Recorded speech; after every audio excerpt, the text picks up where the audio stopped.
Oke, hari ini kita akan membongkar salah satu kisah paling epik dalam sejarah, yaitu pendirian kota Roma. Sebuah cerita yang dibangun di atas darah, pengkhianatan, tapi juga hukum. Ini dia, awal mula dari salah satu peradaban paling berpengaruh yang pernah ada. Pertanyaannya menusuk banget kan, gimana ceritanya sebuah kota yang lahir dari pembunuhan saudara dan penculikan massal kok bisa jadi fondasi buat hukum dan pemerintahan dunia barat? Nah, ini dia ketegangan inti yang bakal kita telusuri, sesuatu yang membentuk takdir Roma sejak detik pertama.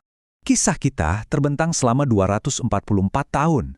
Di bawah kekuasaan 7 raja legendaris, Roma itu ditempa. Setiap raja meninggalkan jejaknya, mengubah gubuk-gubuk di pinggir sungai menjadi sebuah kekuatan yang lahir dari mitos, kekerasan, dan ambisi yang, tak terpadamkan. Jangan pernah bayangin Roma itu lahir dengan damai ya. Nggak sama sekali. Fondasinya diletakkan dengan darah, dan seolah-olah ditakdirkan oleh para dewa untuk sebuah masa depan yang penuh kekerasan. Menurut legendanya nih, para pendiri Roma itu bukan manusia biasa. Mereka adalah Romulus dan Remus, putra dari dewa perang, Mars.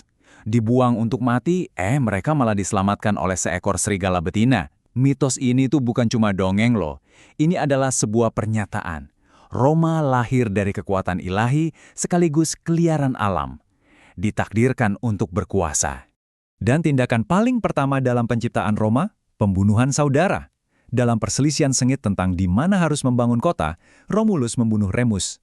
Nah, inilah fondasi Roma yang sesungguhnya, dibangun di atas darah saudara. Sebuah pertanda brutal yang bakal terus menghantui sejarahnya. Oke, kota udah berdiri di Bukit Palatium, tapi Romulus melihat sekelilingnya kosong. Sebuah kerajaan tanpa rakyat, ya jelas ya, adalah kerajaan tanpa masa depan. Tantangan pertamanya sekarang adalah mengisi kekosongan itu. Solusi Romulus benar-benar radikal. Ia menyatakan Roma sebagai suaka. Gerbangnya dibuka lebar untuk siapa saja, para pelarian, orang buangan, bahkan budak yang mencari kebebasan. Kota itu terisi dengan cepat, tapi ini malah melahirkan krisis baru. Roma adalah kota para lelaki tanpa perempuan, tanpa ada harapan untuk generasi berikutnya. Di puncak keputusasaan, Romulus melakukan tindakan yang bakal dikenang selamanya.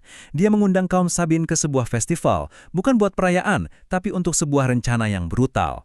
Begitu sinyal diberikan, para pria Roma bergerak, menculik para wanita Sabin. Ini bukan nafsu, ini adalah tindakan kejam demi kelangsungan hidup. Perang pun meletus, tapi dari pertumpahan darah ini, secara ajaib, dua bangsa ini justru bersatu. Roma makin besar, ambisi militernya juga makin menjadi-jadi. Kekacauan kaum perintis ini harus diganti dengan sebuah tatanan.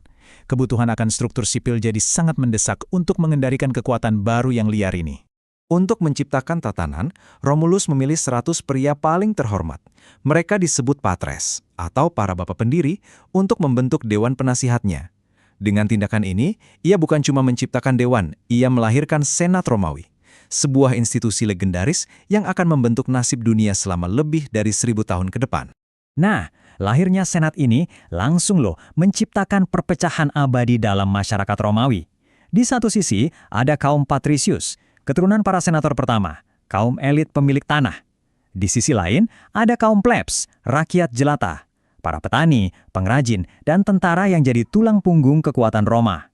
Kekuasaan tertinggi raja ini disebut imperium, otoritas mutlak atas militer, hukum, dan negara. Kedengarannya absolut banget kan?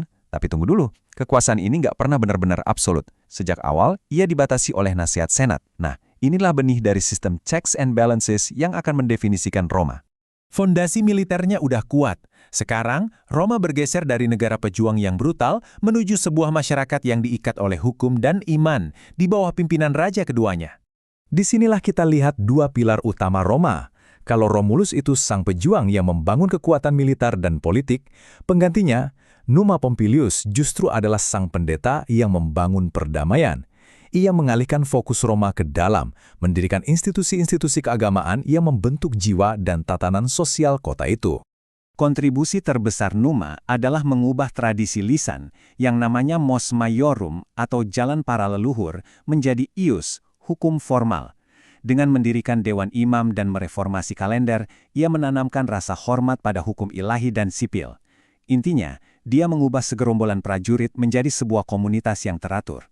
Setelah Numa, raja-raja berikutnya seperti Tullus Hostilius yang haus perang terus memperluas wilayah Roma, sementara raja-raja Etruskan membangun infrastruktur yang monumental. Tapi setelah lebih dari 2 abad, kekuasaan absolut para raja ini akan ditantang. Keangkuhan dan tirani dari raja terakhir bakal memicu sebuah revolusi dramatis yang mengubah Roma selamanya. Raja terakhir Roma, Lucius Tarquinius Superbus, dikenal sebagai Tarquin si Sombong, adalah seorang tiran sejati. Dia meremehkan senat, membebani rakyat dengan proyek-proyek raksasa, dan memerintah dengan tangan besi.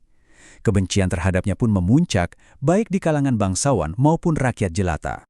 Pemicunya, satu tindakan biadab yang jadi percikan api revolusi. Putra sang raja memperkosa Lucretia, seorang wanita bangsawan yang sangat terhormat. Demi kehormatannya, Lucretia mengungkap kejahatan itu di depan semua orang, lalu bunuh diri. Tragedi ini dimanfaatkan oleh Lucius Junius Brutus.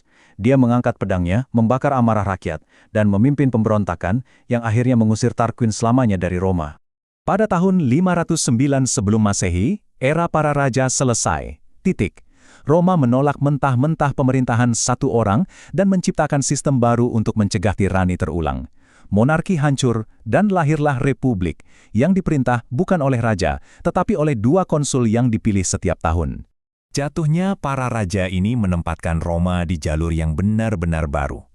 Institusi politik dan militer yang lahir dari republik ini pada akhirnya akan menaklukkan dunia yang dikenal saat itu. Legiun Romawi yang legendaris itu nggak muncul begitu saja loh. Ia berevolusi. Awalnya cuma pasukan kecil pelindung raja, lalu jadi milisi warga di bawah para konsul, sampai akhirnya lewat reformasi radikal menjadi mesin perang profesional tak tertandingi yang membangun sebuah kekaisaran. Dan inilah hasil akhir dari evolusi itu. Dari sebuah kota kecil di pinggir sungai Tiber, Roma tumbuh menjadi kekaisaran raksasa yang membentang di 3 benua seluas lebih dari 5 juta kilometer persegi. Sebuah transformasi yang nyaris tak terbayangkan.